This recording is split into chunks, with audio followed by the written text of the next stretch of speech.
I'd like to share a story with you.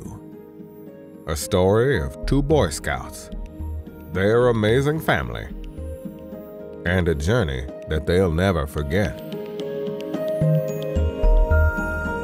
Now, I've always known that the Boy Scouts of America helps to build character in young men, define values, and strengthen families.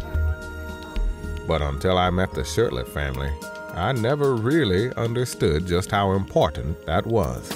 When I was a little kid, my dad was the Cub Master, and that's kind of where my first experience with scouting started. And he'd been in scouting his whole life and almost achieved the rank of Eagle himself. But as a kid, one of my first memories of scouting was going to a pack meet. And at the pack meet, they were racing Pinewood Derby cars.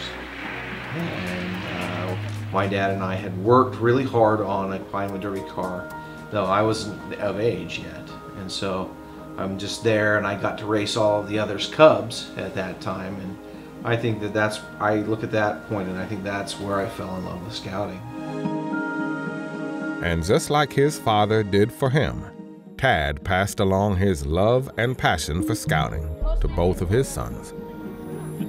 I've been doing scouting for 9 years, and scouting becomes a part of the person that you want to become, and it shows you the goals that you want to achieve and what's good and what's not good. The circle of friends that you put yourself around kind of forms the person you are. It's really, really fun to watch and to see in these boys' lives and how scouting has changed them. And it starts as a Cub Scout learning how to follow instructions, all the way up to an Eagle when you're now giving instructions to get your Eagle project. Expand out and then roll it, don't flash it. Both boys had the same drive and passion, just like their father had in scouting. They achieved the rank of Life Scout in what seemed to be the blink of an eye. It's good to me because I've dedicated that time towards scouting to get all my merit badges, to get like my achievements and my ranks. I use that in my daily life to get my schoolwork done or to focus on soccer. Every waking moment had purpose for this family, supporting and encouraging all three of their children to participate in any activity which may interest them. Mom and Dad, their biggest fans, right by their side every step of the way. We tell them, all three of them, quite frequently how proud we are of them. I don't think they will ever understand. We could not be more honored that we get to be the ones to raise you. Life is a funny thing. You may think that you have everything under control, but you don't.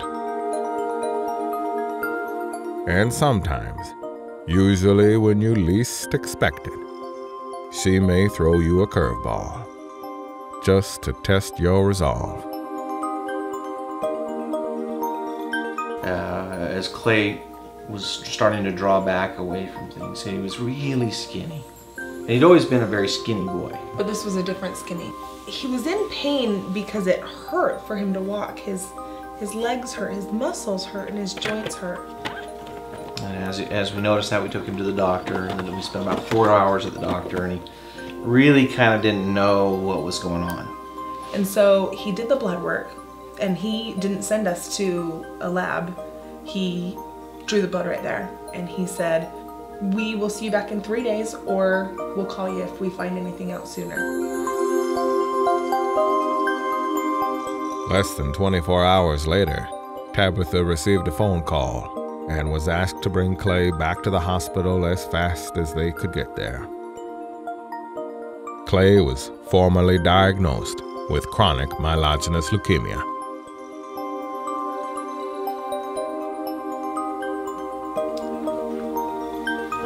So we both kind of take a minute. The doctor was very kind And he said, I don't like this part of my job. And we said, okay, what's the next step? And both of us, and we teared up and we figured it out, but we knew where we needed to be. And it wasn't sitting on a gurney in another room crying. It was compose, let's go figure this out. I mean, we had to grow a little bit too, because we had to be strong at that point. And I walked in, and when we told him, like, we prepared him, we're gonna tell you something it's hard, it's bad, but I want you to be strong, and you're gonna be okay. So Clay had leukemia. Leukemia is cancer of the blood cells, so the blood cells are growing abnormally, uncontrollably. The form that he had was chronic myelogenous leukemia. The myelogenous describes the myeloid series, which is the type of white blood cells. Clay's white blood cell count was dangerously high, and he would need a bone marrow transplant to survive. The doctors and nurses in Las Vegas worked for weeks to get Clay's white blood cell count under control. They knew that they had a long road ahead with the chemotherapy, but the Shurtlifts' first prayers were answered when the doctors found a bone marrow donor match. That person was Clay's big brother, Cole. When he found out that his brother needed a bone marrow transplant, his answer to me was, why wouldn't I do it? How could I not do that for my brother? He was so willing to do that, not even really understanding the consequences and how many pokes he was going to have in his hips to get a liter of bone marrow. That's quite a bit. He ended up with over 100 pokes over both sides of his hip bones. They would go straight to bone marrow transplant as soon as this was in some sort of controlled situation. 6.5 months after being diagnosed, Clay reached chemical remission and was quickly transferred to Primary Children's Hospital in Utah, where the actual bone marrow transplant process would begin. 29 days later, the family received the news that they had waited so very long to hear. And they came in and they said, he's there, he's made it, you guys can go home. And we were so happy. I mean, we had hit the hump. We were doing great. My boys are a little special together because they actually share a bond that's closer than anybody can have. And they are my heroes in the fact, each of them, in the fact that they have come through so much. They loved each other before treatment, and I think after you become a cancer family, that bond just is, it's there. It's more secure. It's there. And it's there forever.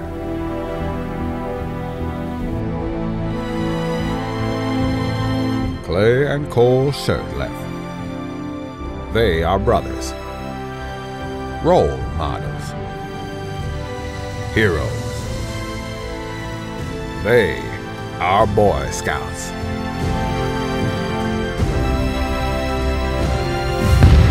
Please support your local Boy Scouts. They just might be our future.